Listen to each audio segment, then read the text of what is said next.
DGISPR major general Asif Ghafoor press briefing कर रहे हैं। मैं अभी सुन रहा था आने से पहले कि भारत में ये बातचीत हो रही है कि पाकिस्तान जंगी तैयारियां कर रहा है। हम जंगी तैयारियां नहीं कर रहे। जंग की धमकियां आपकी तरफ से आ रही हैं, बदले की धमकियां आपकी तरफ से आ रही हैं। हम एक सॉवरन स्टेट हैं। हम आपकी धमकियों या आपके बदले लेने की जो तैयारियां हैं उसके रिस्पॉन्स देने का हमें हक है, जैसे कि प्राइम मिनिस्टर ने कहा है। हम इनिशिएट करने की तैयारी नहीं कर रहे, लेकिन अपना दफा और अपना रिस्पॉन्स हमारा हक है और उस हक को इस्तेमाल कर रहे हैं। जिस तरीके से पुलवामा इंसिडेंट के ऊपर पाकिस्तान, रियासत पाकिस्तान की तरफ से एक डिफरेंट रिस्पॉन्स गया, इसी तरीके से मैं ये भी बताना चाहता हूँ कि मिलिट्री रिस्पॉन्स भी डिफरेंट होगा। हम गुजरे हुए कल की अफवाज नहीं हैं। हमारे तीनों सिपह सलारों से लेकर और सिपाही तक हम सब ने अपने कदमों पर खड़े होकर अपने हाथों से जंग लड़ी है।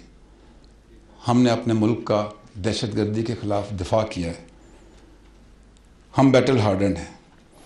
अनदेखे दुश्मन के ख़िलाफ़ जंग बहुत मुश्किल थी, लेकिन इंडिया एक नॉन थ्रेट है। हमने 70 साल आप ही को पढ़ा, आप ही को देखा, आप ही के लिए कैपेबिलिटी तैयार की और रिस्पॉन्स भी आपके लिए। We do not wish to go into war, but please be rest assured, should you initiate any aggression, first you shall never be able to surprise us.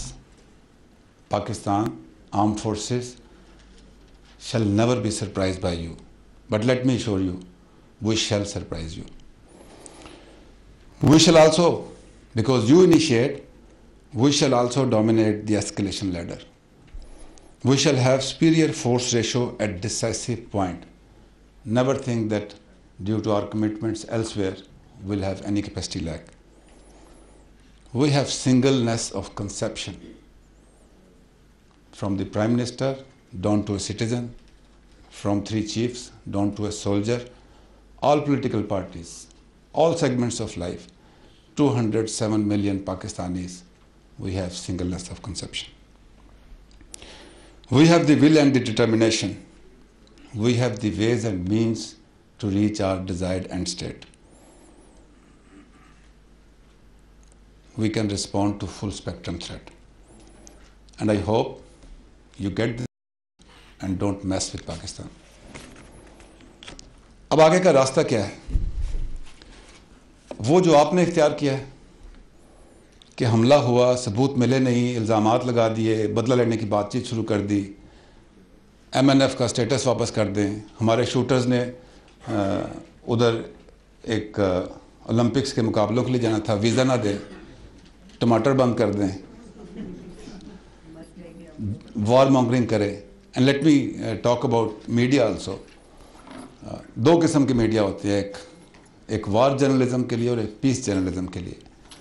सारा मीडिया इंडिया का वार journalism कर रहा है। And let me appreciate Pakistani media. जैसे मैंने singleness of conception की बात की, media is part of that. बहुत रिस्पॉन्सिबल रिपोर्टिंग, पीस जर्नलिज्म को लेकर आगे बढ़ रहे हैं आप। इंडिया के मीडिया और पाकिस्तान के मीडिया में यही फ़र्क है। तो आप उस रास्ते पे चलना चाहते हैं जो आप उधर बता रहे हैं, या वो रास्ता जो पाकिस्तान आपको ऑफ़र कर रहा है? पाकिस्तान क्या कह रहा है? आइए इस मामले की तहकीकात करते हैं, आइए बातचीत करते हैं, आइए खित्ते को दहशतगर्दी से पाक करते हैं। खित्ते के अमन को जो सबसे बड़ा ख़तरा है वो कश्मीर का इशू है। आइए उस पर बातचीत करते हैं, उसको रिजॉल्व करते हैं। जैसे कि प्राइम मिनिस्टर ने कहा कि मकबूजा कश्मीर में आपकी वायलेंस की पॉलिसी फेल हो रही है, इंट्रोस्पेक्शन की ज़रूरत है। पाकिस्तान ने इंट्रोस्पेक्शन की और आज इस मुकाम पे पहुंचा है और इंशाल्लाह और बेहतरी आएगी। आपको भी इंट्रोस्पेक्शन की ज़रूरत है कि क्यों कश्मीरी आपके मज़ालिम से तंग होकर आपकी वायलेंस को, इस किस्म की वायलेंस से रिस्पॉन्ड कर रहे हैं। आप दुनिया की सबसे बड़ी जमहूरियत है। 2 जमहूरी मुल्कों में जंग नहीं होती। Democracies they never fight war. अगर आप दुनिया की सबसे बड़ी जमहूरी कुव्वत हैं तो उसके नाम्स को भी ज़हन में रखें। आप सेकुलर मुल्क हैं, तो फिर ऐसे हालात क्यों पैदा हों कि जो मिनॉरिटीज़ हैं उनको हर्ट किया जाए। पुलवामा वाक़या के बाद मकबूजा कश्मीर में क्या हुआ, जो इंडिया में मुसलमान हैं और जो कश्मीरी हैं उनके साथ क्या हुआ। This is not being secular. आप अमन चाहते हैं, तरक्की चाहते हैं, तो कुलभूषणों को हमारे मुल्क में मत भेजें। खित्ते के अमन को तबाह नहीं करें, तरक्की के मौके को मत गंवाएं। इंडिया से कुछ दोस्त आए हुए थे फ्यू मंथ्स बैक, मेरी उनसे बातचीत हुई। मैंने उनको चीफ़ का पैगाम दिया कि पाकिस्तान आर्मी चीफ़ कहते हैं कि countries do not and can not develop alone individually, regions develop. अगर हमारी ये सोच है कि रीजन ने मिल के डेवलप होना है, तो हम जंग का रास्ता इख्तियार नहीं करना चाहते। हम वी एक्सपेक्ट कि आप हुकूमत पाकिस्तान की अमन की पेशकश पर ज़िम्मेदारी से गौर करेंगे और ख़ित्ते की अमन और तरक्की की राह में रुकावट नहीं बनेंगे।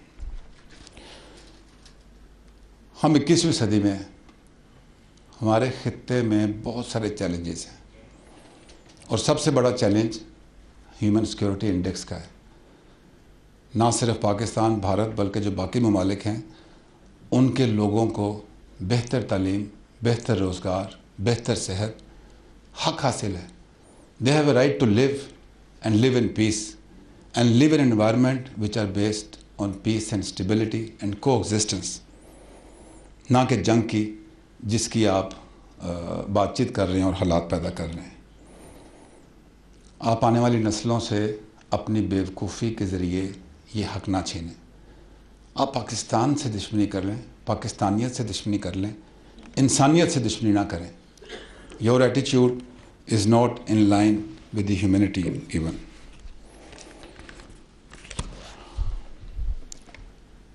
मैंने जैसे शुरू में कहा था कि आज मेरी बातचीत ज़्यादा पुलवामा से मुतल्लिक होगी। आज 22 फरवरी है। 22 फरवरी 2017 को पाकिस्तान में ऑपरेशन रद्दुल फसाद का आगाज़ हुआ था। आज 2 साल हो गए। मैं इस मौजू पे आपसे बातचीत करना चाहता था, लेकिन कम वक्त की वजह से मैं सिर्फ इतना कहूँगा कि ये बाकी तमाम ऑपरेशन से मुश्किल था। पहले जो काइनेटिक ऑपरेशन थे वो तकरीबन इंटेलिजेंस होती थी और लार्ज स्केल में टेररिस्ट थे, काइनेटिक ऑपरेशन थे।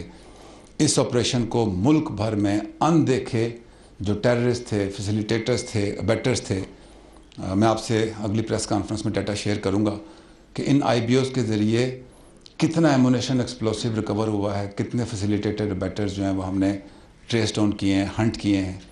और उसका जो सबसे बड़ा हालमार्क था पाकिस्तान की सरहदों को महफूज करने का, अल्हम्दुलिल्लाह पाकिस्तान अफ़गानिस्तान बॉर्डर पे जो फेंस चल रही है उसके अच्छे नताइज आना शुरू हो गए हैं। क्रॉस बॉर्डर फिज़िकल अटैक्स में कमी हुई है, फायर रेट चल रहे हैं जो कि वक्त के साथ साथ जब हमारी सेकेंड आर्म फोर्सेस वहाँ पहुँचेंगी, जो न्यू रेजिंग हो रही है, तो उनमें भी बेहतरी आएगी। और बहुत सारे ऐसे इंसिडेंट्स हैं जो कि हमारी मिलिट्री इंटेलिजेंस ने, ISI ने, IB ने, CTD ने अपनी इंटेलिजेंस एफर्ट के ज़रिए अवर्ट किए हैं। क्योंकि वाक़या हो ना आपको पता नहीं चलता, तो बहुत सारे ऐसे वाक़यात हैं जो कि हमने होने से रोके हैं और इंशाअल्लाह हम इंड्योरिंग पीस की तरफ जो बढ़ रहे हैं वो कामयाबी हमारी जारी रहेगी। Watch your favorite Jio TV shows and programs anywhere, anytime, only on Sling TV. Enjoy the freedom of no long-term contract and free 8-day replay, making your favorite shows available for 8 days after they air. For more details, visit sling.com.